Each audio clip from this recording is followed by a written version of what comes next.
Have you ever felt that you as a woman may not appear to measure up when you see incredible women in strong roles? You may be surprised when hearing from women in these positions and how we all share many of the same challenges. Thank you for joining us for the SheEO Lead-In podcast with Rebecca Jones as we share the journeys of women. Hello, I'm Rebecca Jones, your host of SheEO Lead-In. We are on an exploration together to discover more about the personal journeys of incredible women in both career and life. We all have paths to share that sometimes take incredible turns, deep resilience, and courage to navigate. My hopes are that the challenges shared here encourage women to take leaps of faith and growth when a journey feels too difficult or unachievable. There is great strength deep within each one of us. These stories are meant to share the ways strong women have taken their dreams to strive and thrive to new heights, despite their sometimes rocky paths, and found a way to lead in.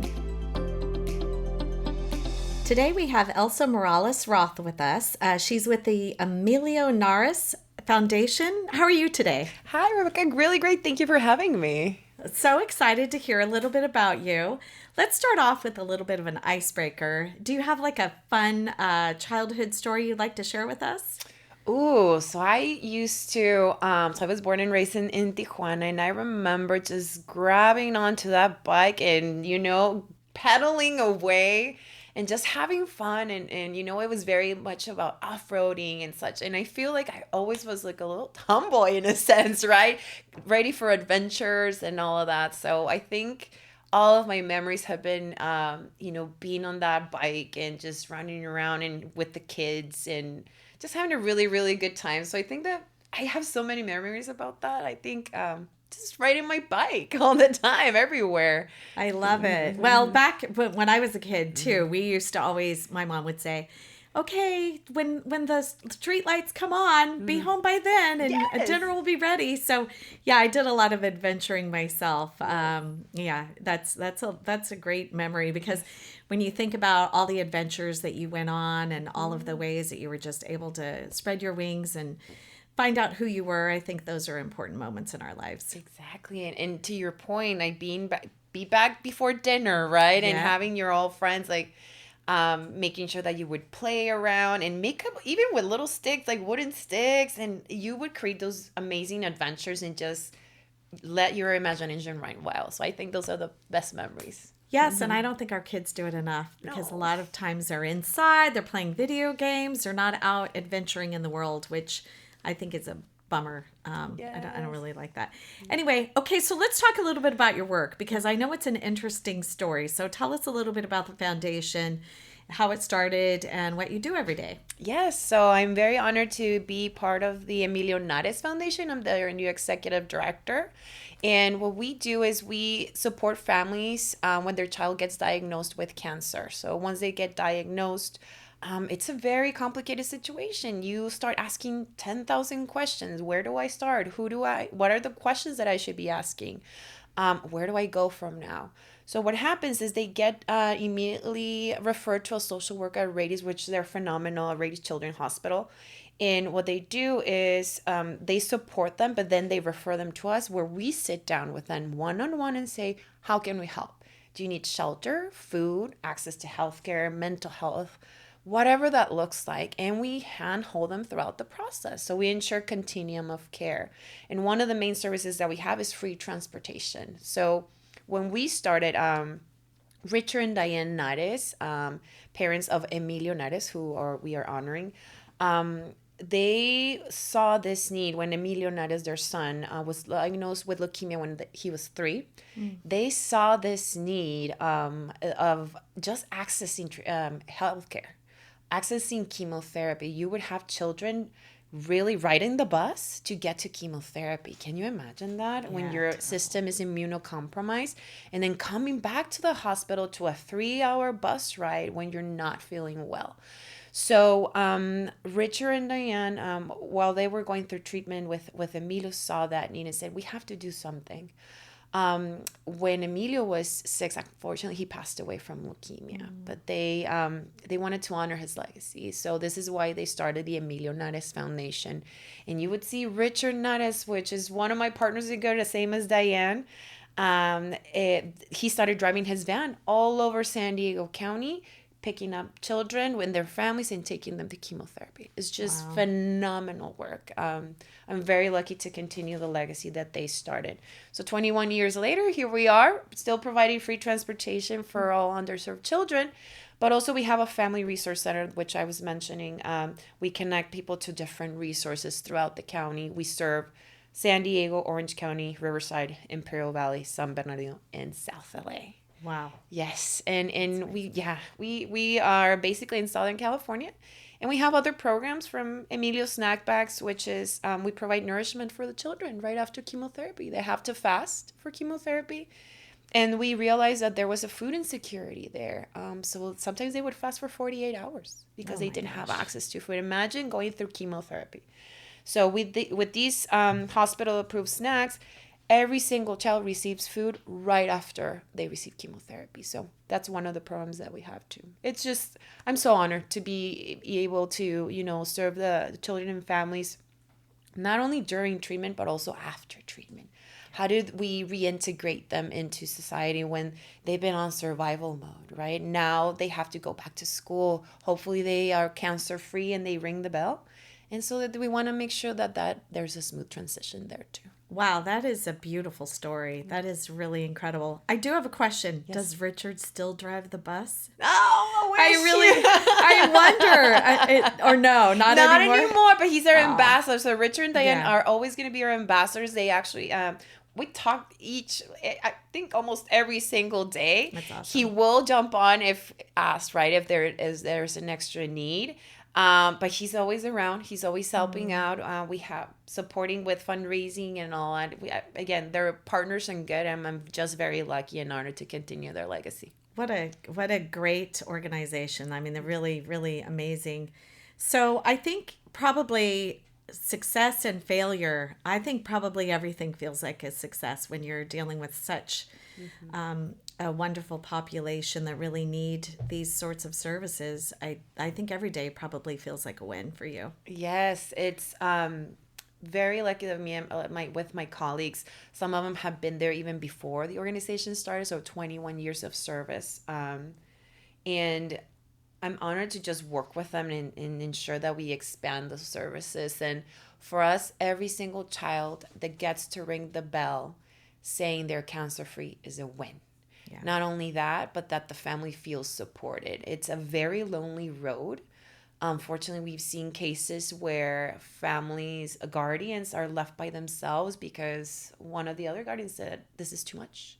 So for us, we want to make sure that they feel supported, that the siblings also, that people forget that one child is going through treatment, but what happens with the siblings, right? Yeah. We have this case, Gloria. She was 8 when she was diagnosed with a brain tumor. Unfortunately, very young. She went through 60 treatments, 2 surgeries. It was just very, very crucial. And what happened is that even she was successful, she was cancer free. We had a beautiful ring the bell celebration, and we celebrated with the whole family. Yeah. Which is very neat. And we saw the siblings and everything. But even having conversations with them, we realized, oh wait, the older sibling actually had to drop off of high school because he had to take care of the younger sisters, because mom was taking, Gloria to treatment. What is that? The dynamics, right? The siblings also felt like mom is not here. Well, she's at treatment, right? And dad had to work night shifts at one of the the companies here, shipyards. So there was a lot of disconnect there because we're trying to survive here. So even the uncle had to come in and be the child, the caregiver for the children. He had to sell his house because medication was so expensive. It impacts the whole family. It does. I was going to say, serious illness is not just specific to a small portion of the family. It's the entire, even extended family in many cases, depending on, all of the certain circumstances. And I bet a lot of times, some of the kids feel like guilty that, my sibling had to be sick and I'm healthy, and probably there's a lot that to unpack there on the counseling that needs to happen and all of that. So, but everything that you do is based a lot on the need, but then also on you've got to go out and raise money. So, being that it is a nonprofit, what does that look like? Because that's got to be a big part of the job. Yes, it is. As you know, a lot of people. Well, this is in the nonprofit sector, right? As when you're leading an organization or you executive director, I think one of the main components that you have to understand as executive director, it is your duty to be a fundraiser too. Some people don't see that in that space, and specifically for, I do want to put it out there for all the executive directors and CEOs, you have to be that fundraiser, because not only you're an ambassador to the mission, but truly you have to make sure that you keep the organization sustainable. And so you own that hat of how do we operate these programs in the best way, provide high quality services and all of that. That's one of the hats. But also, how do you make it sustainable? Planning to ensure that these programs go on not only for 1 year, but 5-10 years, right? So you have to be very mindful of fundraising, plan, connect or collaborate a lot with not only your donors, but with the development staff, right? It is crucial that you understand the impact of every single dollar that comes into your organization. And yes, and sometimes it takes a lot of work, right? Because you're running programs and designing new programs and trying to promote your organization out in the world, but also you have to sit down and have one-on-one conversations with donors and say, this is why it matters, right? A lot of people will say, oh, well, it's just transportation, or it's just this. No, this impacts the whole system, the whole city, county. As easy as this, if a parent has to take time off to get their child to treatment, that impacts an employer. Right. What does that look like? Right. So that impacts the economy. And that's what as executive directors, we also have to make sure that we talk about the whole ecosystem, right? It impacts doctors, it impacts childcare services, right? Shelter. That's a big issue in this space. We have phenomenal organizations like Ronald McDonald House of Charities, but even they only have a certain capacity in regards to temporary shelter for the families that are going through treatment. So you probably work a lot with other organizations of, we have this need and we can't fill it, so we need to work with you on this. I could see that. So you're sitting down with donors. Sometimes I would imagine that they would be long-term donors where they've got like an endowment every year. They make a specific amount of donation to the mission. But I think sometimes you probably have to sit down with new donors. And what is that like as a woman? Mm-hmm. You are a very sweet woman. What does that look like sometimes? Because I know that for me, whenever I'm sometimes asking for money, it gets a little bit weird sometimes. So what have you ever experienced anything like that? Yes, it's tricky and unfortunate, because I always say we're in 2024, right?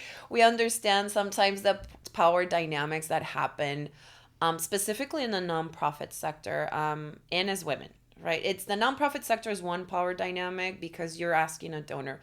But as a woman that is in the fundraising space, in the philanthropic space, there's still a lot of power dynamics where there's a couple of things. One of them is you're always looking, for example, if you have existing programs, you're looking for funding for those programs that already exist because you did a community assessment. That is a need. And then one of the dynamics could be that a funder wants to create their own program that maybe doesn't align with the mission. So you're in this space as a nonprofit. Well, I need to be sustainable. Do I create a new program that maybe I don't need right now to ensure the sustainability of the rest of the organization, right? So we can continue providing that mission. So that's one power dynamic that's not related to gender, but just truly understanding that you need funding to continue this mission. Do you deviate a little bit from your mission? Now, as a woman, that's a completely different space, right? Because now, sometimes, unfortunately, there's still this sense of, well, you're looking for funding for an organization or a mission. What are you going to give me in return, right? Or there's this, I guess, assumption that there has to be, like, for example, we're going to grab coffee to just talk about our viewers. And mind you, I'm very much setting boundaries, and like I'm here on behalf of, Emilio Nares Foundation. Let's grab coffee to talk about the mission. Unfortunately, what happens is some people take it into a different space, and I have to be reminding them, no, this is about Emilio Nares Foundation. I think you need to elaborate on that, because I'm not sure if our listeners, and this is a really important conversation, I think, for women specifically. Yes. There's a lot of discussion about bias, a lot of discussion out in the world where people say, oh, well, if you are this, then this happens to you. No one really wants to talk about what happens as much with women, and how sometimes we're put in positions just asking for money for an organization, asking for money for whatever reason, for a mission that is not our own. And then we're brought into it in a very weird position, because it then becomes, well, I've done something for you. Now, what are you going to do for me personally? Yes. You personally doing for me. So let's talk a little bit about that. Yeah. So I think there's this sense that the people cannot separate the two. Yes, I am an ambassador, or I am representing, a city. I'm representing a mission. I'm representing a cause. That doesn't mean that I am up here as part of the deal. I'm not a commodity. Thank you. Really, Thank you. at Yes, the end, yes. we're not a commodity. We're not a commodity. Yeah. The negotiation or this ask is not on Elsa's behalf, right? Or in this case, Rebecca's behalf. It's on behalf of a specific cause. And you have, unfortunately, there's been several cases where I have to really set a very clear boundary and cut a conversation short, because it's uncomfortable as a woman that we still have to, we're not a commodity. You're not selling yourself. It's right. It's a cost. And sorry if I'm being very blunt, but that's how it is. And again, and it has happened where I have to insist, and I have to cut a relationship, or say, you know what, this is not gonna happen. So I prefer to leave. I'm gonna sacrifice my organization, which is terrible. Yeah. But I cannot continue this conversation. Well, and I think we need to talk about it more in with other women, because a lot of times you think, is it just me? Is this just happening to me? And you think, okay, have I done something? No, you don't even have to do anything. There are people, and most people are not like this. Let's just establish that. Most people do not cross that line, but there are some that cross that line and are unwilling to even accept any responsibility. Mm-hmm. And, I think as for us, women in leadership, we need to talk more about this, because whenever I'm speaking to someone that's younger, I've had this conversation even with my daughter. She's 24. And I told her, honey, you don't know, but this could happen to you. And I remember she first said to me, oh, Mom, that would never happen. And then she came to me and said, oh, yeah, I know what you mean now. And that is, that's a shame. But if we're not preparing our next generation of young female women that are, looking to be in a professional space where this might happen to them, then I think we're missing the boat. We're not preparing them the way that they need to be. I agree 100%. And I think part of it, and that I realized, and I've started to talk to other women in my network, is it's okay to say no and be very blunt about it, because they were very blunt with you, right? Absolutely. So it's okay to say no, this is not okay. And we have the sense, maybe I'll talk about myself, of being nice and being the polite one and being courteous. And I had to really work on myself and say, no, it's okay for you to say this is not acceptable. And I'm going to tell you. Also, it's going to be a learning experience for me and for yourself, because if I don't say, my responsibility is to say this is not okay for the newer generations or for other women in general. And I don't think I'm doing my part if I'm not saying, hey, this is not okay. Because we need to stand up for ourselves and say, moving forward, like, this is not something that you should be engaging with, and you're gonna start seeing other women calling you out on that, right? Absolutely. I think that's what it is, raising our voice. We were taught to say it specifically. I'm Latina, so in my culture, it was like, there's this phrase, calladita te ves más bonita, like, if you're more quiet, you look cuter. or you look nicer. And I really disagree with that phrase. And I actually have been very purposely saying, no, we need to actually raise our voice. We need to share our lived experience and say, hey, if you're going through this together, you're not alone. And then Right. together, let's start calling people out. Right. Absolutely. Because, and it doesn't mean that that you're bad. No, It's you're- good to speak up. It's good to stick up for yourself, because truly, if you're only two people in the room, who else is going to stand up for you? It has to be you. You have to have the voice. You have to find the voice. So let's talk a little bit about role models. I look around, and a lot of my role models are different professions, different sexes, men, women. What about you? What do you see as far as role models? I have several, but I think I have to start with, and not to sound cliche, but my parents, to be honest. My dad I remember he was in radio for a while, and down in Mexico. And I remember for 70 years, there was the same political party. There was a lot of fraud. There was a lot of conversations around not poverty, which they still exist even later. But him specifically, he would fight against like tyranny and fraud and all of that. And I remember being 5, 6 years old, walking with, a demonstration, and him being on radio, being told you cannot say that on radio, goes, you're going against the government. He would lose jobs because of that, but he like really, really stood up for what he believed in, right? And ensuring social justice and ensuring that everybody had an opportunity. And same with my mom. My mom was at home, but doing the same thing. She would be a poll worker. She would be out there saying, hey, this is not fair. Like, why is my neighbor not having access to healthcare or shelter, whatever that looks like? So I think both of them, I don't think I realized it until I was way older, maybe a couple of years ago. And I'm like, oh my gosh, my parents did so much. But they're your parents, right? You don't think about it. And seeing both of them in different spaces to really call out injustices, I think that's like unconsciously what I realized. Like, oh, this is why I love the nonprofit sector and I love social justice and all that piece. And then, of course, I have other role models in the community.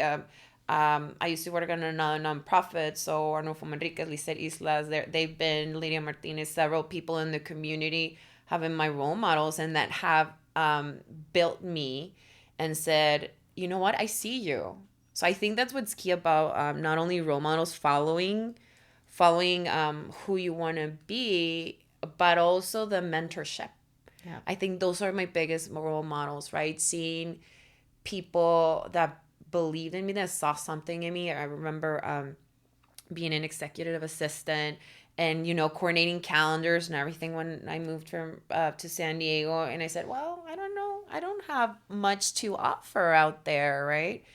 And a couple of people said, no, you have a lot. And I see you.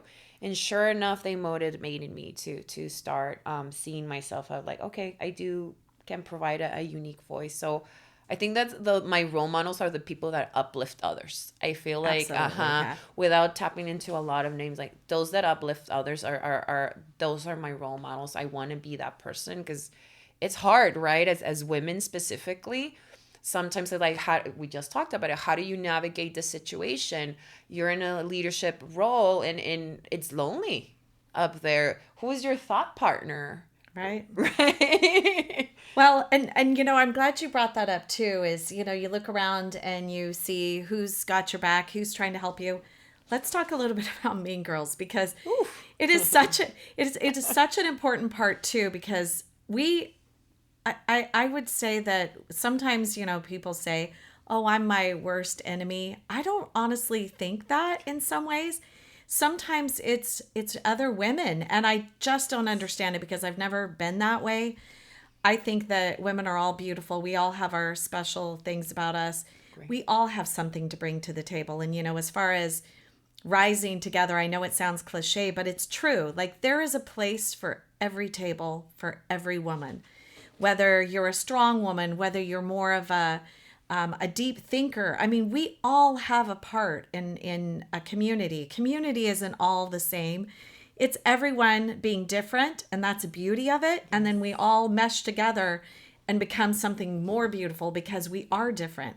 So let's talk a little bit about Mean Girls and things that you've experienced and how that's affected you, and some lessons that you've learned from that, even to share with other women. 100%.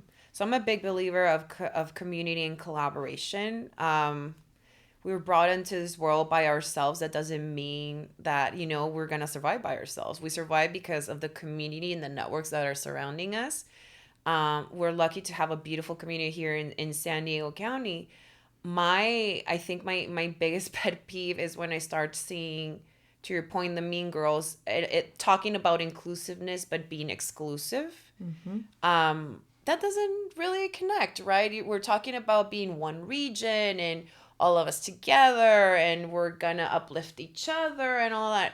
But for me, I really evaluate if it's performative versus truly, we're gonna get our hands dirty together and figure out who we are as a region. And I feel that the whole mean girl mentality, I'm personally done with it. I've talked to a couple of other colleagues and say, okay, there's space for everyone. I want to make sure that you're successful, because that means that we're all successful, right? I'm not threatened by you because you took a different path. I'm going to get there eventually. Just my life path is a little bit different, but I'm going to celebrate you because you're part of the same space that I am. If you get elected, if you get the CEO job, whatever that looks like, I feel that we should be celebrating each other. Like, there's enough space for all of us to thrive. And I think that's why I go back to mentorship and uplifting others. I see sometimes that people get into these positions that unfortunately they're at the table, right? When they're having this power to bring in others, but they're very exclusive and they don't want you. Like, no, you stay over there, right? Because I already made it up here. No, why? Oh, I know. I agree with you. Why, right? There's always going to be someone that's in our perception more beautiful, younger, smarter, more this, more that. It doesn't matter because, again, back to the community, everyone has a space. Exactly. And you can't, let's think about this for a second. Cloth.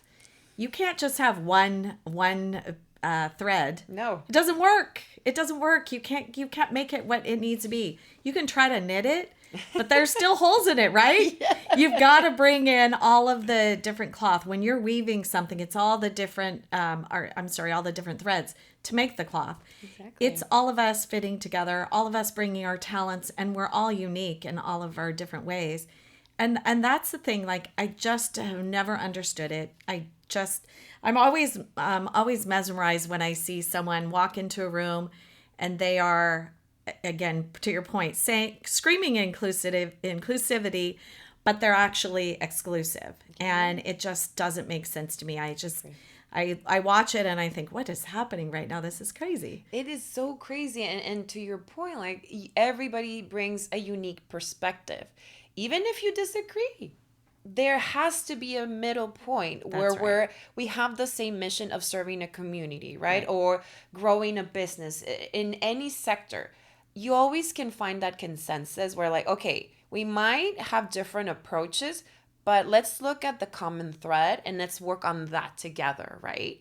And let's not make it all about us. Let's make it about everybody, the community, and serving. And again, talking about that whole mean girl system is not going to get us anywhere. Also, you can start seeing when that happens, then coalitions cannot happen, right? Right. The issues that we're working on get stuck because of ego. Mm-hmm. So for me, it's okay. Take the ego out. Let's find a real solution, and we can do it together. Like, I would want to partner with you in this space. Let's bring in 5 other women, right? And everybody's going to have different perspective. We can facilitate the conversation, but then move forward and make something happen finally. But it can all mesh together. It can all mesh together. Good ideas that are popcorning, as I call it. Yes. And then they get together and then they make something great. Because 100%. It's a lot of different perspectives. Yes. So, okay, you walk into a room of young women that want to be leaders. What would your advice be for them? I think going back to your lived experience matters. Sometimes they tell us again, no, stay quiet. No, raise your voice, hold up your hand, ask the question. I see a lot of people, and we talked about it in various initiatives in the city, state, federal, where everybody has the same question and nobody raises, a concern. And we go through this path of like, well, everybody's agreeing on this, right? Even though it's incorrect or whatever. So raising your voice, asking the question, because that also not only empowers your voice and you can share your voice and your perspective, but empowers others to ask questions themselves, right? So I feel one of the big things is please, please, please sit at the table or go out there to a boarding commission, raise your voice on behalf of the community or yourself as a single mother or as a mother, I don't have children, I have to raise voice even in education, right? And healthcare, whatever that looks like, and always be your authentic self. I think a lot of the times what happens is they tell us you shouldn't be doing this, you shouldn't be doing that, dress this way, dress that way, create a persona, right? And while I understand that you always have to be professional and respectful and everything and courteous, that doesn't mean you have to lose yourself in the process. Right. Yeah. And sometimes even I'm gonna say, the women, right, that sometimes even our friends unconsciously, I'm not saying it's in a negative way, but they unconsciously tell you, oh, don't wear that lipstick, oh, don't wear this, oh, maybe tone it down. Well, if I'm being respectful and this is my true authentic self, people are actually going to respect that more, right? Because they see you as, okay, this is Elsa, this is, this is Rebecca, this is her true self. And it creates credibility. And people are drawn to that. Yes. That would be for me, I think, a couple of things. And I tell people the opposite. I mean, what you're talking about, I always say, be yourself. It's so important to be yourself. I totally agree with you on that. And sometimes they look at me and they think, what?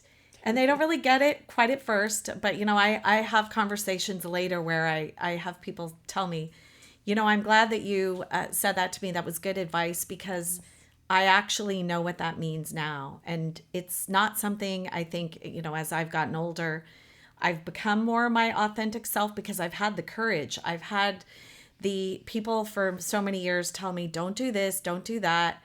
And I didn't totally listen, but I let that kind of curb who I was. Yes. But now I'm just like, you know what? I think it's good to be who you are. Because again, back to the point that I made earlier, the beauty of community is that we're all different. The beauty of community is that we don't look like a bunch of, same. We don't look the same. Yeah, exactly. I mean, what do they call that? Like the Stepford wives or whatever. Everyone looks the same. They have all the same characteristics. That's the beauty of community, is that we're all different. We all can get along. We can all figure it out. We just have to be intentional about it, and then also being our authentic selves. So I really appreciate this. I want to ask you one last question. Yes. What's next for you? Do you have any big plans of growth or anything in your professional career that you're planning on, or even personal, if something that's fun and exciting next for you? I think right now, so I've been in this role for 6 months. So I'm very excited because there's a lot of work to do. We're trying to expand services in all Southern California and expanding our vision. We want to make sure we promote, again, access to healthcare even more.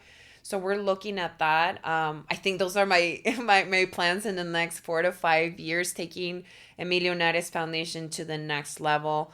I am tapping into participating in different boards and commissions, again, to the point of raising my voice, my own voice, because going back to what you were saying, I think I'm in this space where I'm learning who I am as not only as a human but as a woman, and what is my role here, and what can I bring in. And it's been a journey. I betcha you went through it, and all of our listeners are going through that. And it's been both an interesting professional and personal journey where I'm now finally getting to be myself. I come from a family where my mom, which I adore, and she's been my rock, but also she had very specific social structures of who I was supposed to be as her daughter, right? Yeah.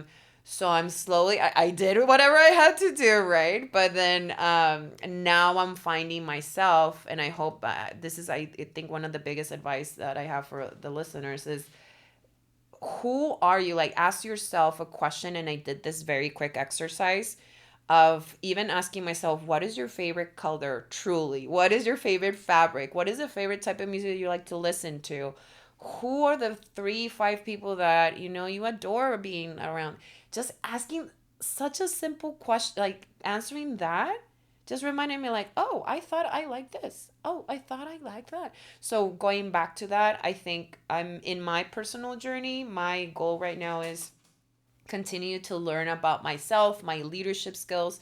I realize, like, my specifically my leadership, and this not only servant leadership but authentic. I'm not about these formal, even finding yourself. Yeah, for Not sure. super formal, but really talking from the heart. So I think professionally and personally, I think it's finding myself a little bit more, even in this leadership position, growing the organization, but also just going back to who I am.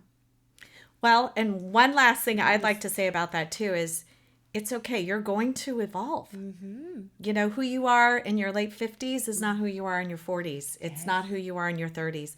You are going to change, and that's good. It's actually good because as I mentioned earlier, I think you can get to what you were supposed to be. I mean, we have a lot of things that happen in our lives. We didn't even talk about that. But we have so many things that affect how we grow in our lives and who we become. And I think truly as you get older and you become more courageous, you really do tap more into that authentic self and who you are and who you were meant to be from the very beginning.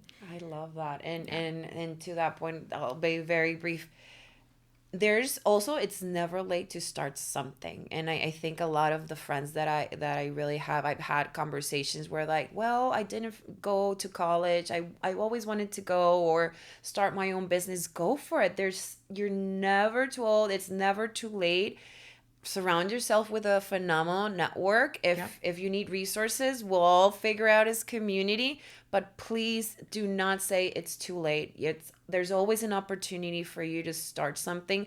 A lot of the best business women and the best CEOs started a little bit later, and that was okay because they also had to take care of families. There were caregivers, whatever that looks like. So I do encourage everybody to, you know what? To your point, you always are evolving, and you're not even the same person that you were 6 months ago. That's right. That's right. Well, thank you so much, Elsa. What a great conversation. Thank you. Super inspiring. Thank you very much. Thank you so much for having me. I appreciate it. Thank you. Now that was powerful. We hope you've been lifted and encouraged by today's inspiring voice. Always remember that life doesn't look exactly the same for each one of us. Never stop dreaming, striving, and thriving. In future episodes, we look forward to bringing you powerful stories from amazing women who learn how to lead in to challenges. Thank you for listening and being part of our community with SheEO host, Rebecca Jones.